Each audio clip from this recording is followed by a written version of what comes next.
Ang usapin ng climate change, ang usapin ng pag-unlad, no? O yung mas pangkalahatang pag-unlad ng ating bansa. Yes, kaya yan ang ikukwento sa atin ng mga latest updates sa Philippine Development Plan kasama ng ating makulit na kaibigan na si Pilo at si Anga sa Pilo DP.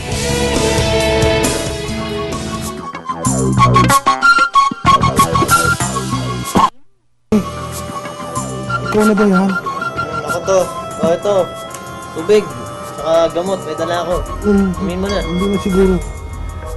Nararamdaman ko nang malapit na akong umalaw. Polly, makinig ka sa akin. Oo, nakikinig ako. Makikinig ka. Oo. Bago akong umalaw, meron akong tatlong ipamahal sa iyo. Talaga? Oo. Talaga? Pamana. Naku. Alam mo, dapat hindi ka na nag-abalay kasi okay lang naman kahit wala eh. Lahat ng kayamanan ko, nasa paon. Sa'yo na yun. Pati yung magkakautang sa akin. Ikaw na rin. Nangil. Makunat yung mga yun. Pero magbabayad din. Tapos, nasa ilalim ng unan ko yung authorization letter.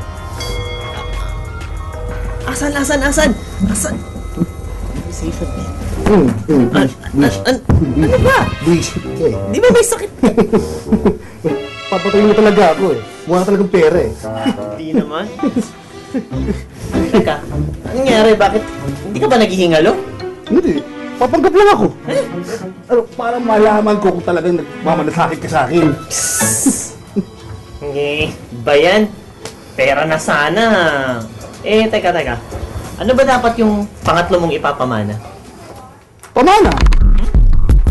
Pamana nga! Pamana? Ano nga? Pamana nga! Ba't ang kulit-kulit mo? Hindi naman para sa'yo yun. Ha? Teka. Para kanina. Sabi mo para sa akin. Teka, ano ba yung pamana kasi na yun ang sinasabi mo? Pamana! Payapa at saganang pamayanan para sa mga lugar na biktima o apektado ng mga bakbakan at mga kaguluhan. Yung pala yun. Akala ko ito yung nagkasalubong kayo ng lola at lola mo tapos sasabihin mo, pamana po. Loko! Pamana yun eh. Naalala mo ba yung Philippine Development Plan? Oo naman, yung PDP. Yung PDP, yung plano para paunlarin ka at ako. Siyempre tayong lahat kasama ang may hirap. Bakit ba? Ano meron doon? Ano, sa isang cluster kasi ng PDP, sa kapayapaan at pananaig ng batas cluster, nakapaloob ang pamana. Ano naman tong pamana na to? 1. Proyekto to ng gobyerno. 2. Ng OPAP o Office of the Presidential Advisor on Peace Process. Gaya ng sabi ko kanina, no? Itong pamana na to, para to sa mga lugar na biktima o apektado ng mga bakbakan at kaguluhan ng mga lugar na sakop ng peace agreement. Magkakaperahan ba to ng tao? Ay nako, pera naman yun nasa isip ko eh. Sa programang ito, ipaparamdam ng gobyerno sa mga taong apektado ng mga kaguluhan ang mga gandang programa ng pag-asenso. At isa to sa mga paraan ng gobyerno para lubusan makamit ang kapayapaan. Ano bang gagawin ng gobyerno para ipadama sa tao tong pag-asenso na sinasabi mo? Sikapin nilang matuldukan ng mga pilihan at kaguluhan at talagang ipadadama sa tao ang presensya ng gobyerno. Mapakitang talagang nagtatrabaho sila para sa ikauunlad natin, hindi lang ng ilan.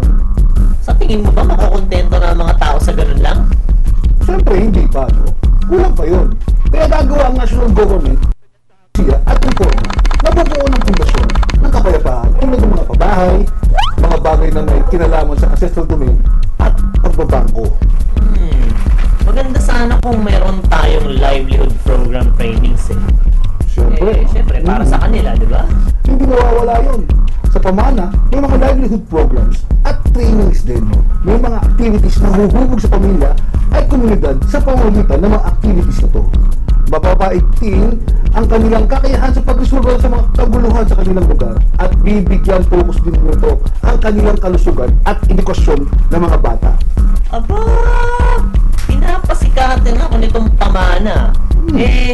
Paano naman ang mga rebelding nagbabalik loob?